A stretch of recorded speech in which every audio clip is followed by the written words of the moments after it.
ఉండదు.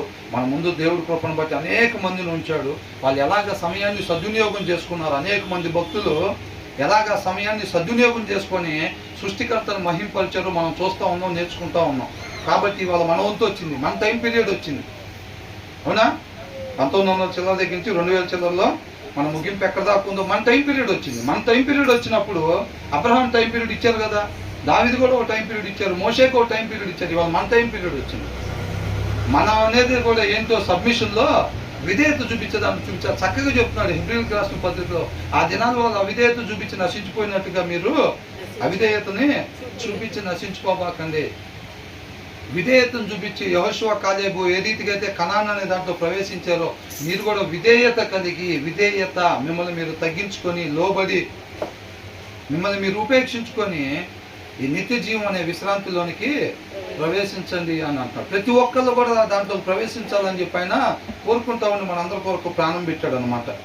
తర్వాత ఏమంటారు 19వ వచనంలో, తన పొలము సేద్యము చేసుకున్న వానికి కడుపు నిండా అన్నము దొరుకును, వ్యర్థమైన వాటిని అనుసరించు వానికి కలుగు పేదరికము ఇంత అంత కాదు. ఇక్కడ ఈ భూమి మీద సేద్యపరుచుకునే వాళ్ళకి ఏమైందండి, ఇప్పుడు ఫర్ ఎగ్జాంపుల్ 4 ఎకరాల భూమి ఉంది. 4 ఎకరాల భూమి ఉండి దాన్ని కష్టపడి వెళ్ళి పని చేసుకొని, దున్నుకొని, విత్తనాలు వేసుకొని, చక్కగా కావాల్సిన నీళ్లు పెట్టుకొని సమయానికి ఇదంతా ఎవరైతే కష్టపడతారో, కష్టపడే వాళ్ళకి ఏమొచ్చింది చెప్పండి? రేపు కోత కోసేటప్పుడు ఏమొచ్చింది? చక్కటి పంట వచ్చింది అన్నమాట కష్టపడే వాళ్ళకి. అవునా? వాళ్ళ నాన్న 4 ఎకరాల భూమి ఇచ్చి వెళ్ళాడు అనుకోండి, ఇంకొకటి ఆడ కూర్చొని అసలు దీంట్లో బుజ్జి ఖలీఫా అనేది ఒకటి కడితే ఎట్లా ఉంటుంది అసలు, అట్లా ఇట్లా అని ప్లాన్ చేసుకుంటూ ఉన్నాడు అనుకోండి. ఉంటారా లేదా? కొంతమంది ఏం చేస్తారు, కష్టపడతారు, వెళ్ళి కష్టపడతారు. కొంతమంది ఏం చేస్తారంటే కూర్చొని ప్లాన్ చేస్తూ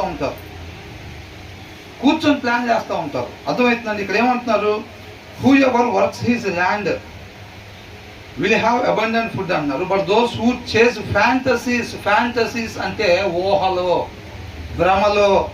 భ్రమ అంటే ఏంటి? జరిగిద్దా జరగదా? అది జరగదు. ఊహల కళ్ళగంటా ఉంటాడు. ఒకవేళ నేను పెద్ద పాస్టర్ అయ్యాను అనుకో, ఏ సూట్ వేసుకొని ఎంత బాగుంటుంది,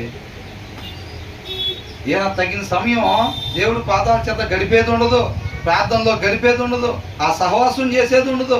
ఏం ఆలోచిస్తూ ఉంటాడంటే, ఒకవేళ పెద్ద బిల్లిగ్రామం గారిలా పెద్ద పాస్టర్ అయినా అనుకో, ఏ సూట్ వేసుకెళ్తే సోమవారం ఏది వేసుకెళ్తే బాగుంటుంది, బుధవారం ఏది వేసుకెళ్తే బాగుంటుంది, బూట్లు ఏమి వేసుకెళ్ళాలి దాన్ని ఒక మ్యాచింగ్ అసలు ఎట్లా ఈ ప్లాన్లన్నీ వేస్తూ ఉంటాడు అనమాట. రేపు పిలిస్తే ఎట్లా నడుచుకుంటూ రావాలి, తలకాయ దించుకొని నడుచుకుంటూ రావాలా, లేదా తలకాయ ఎత్తుకొని నడుచుకుంటూ రావాలా, ఎలా నుంచుంటే బాగుంటుంది, ఎలా కూర్చుంటే బాగుంటుంది కుర్చీలో,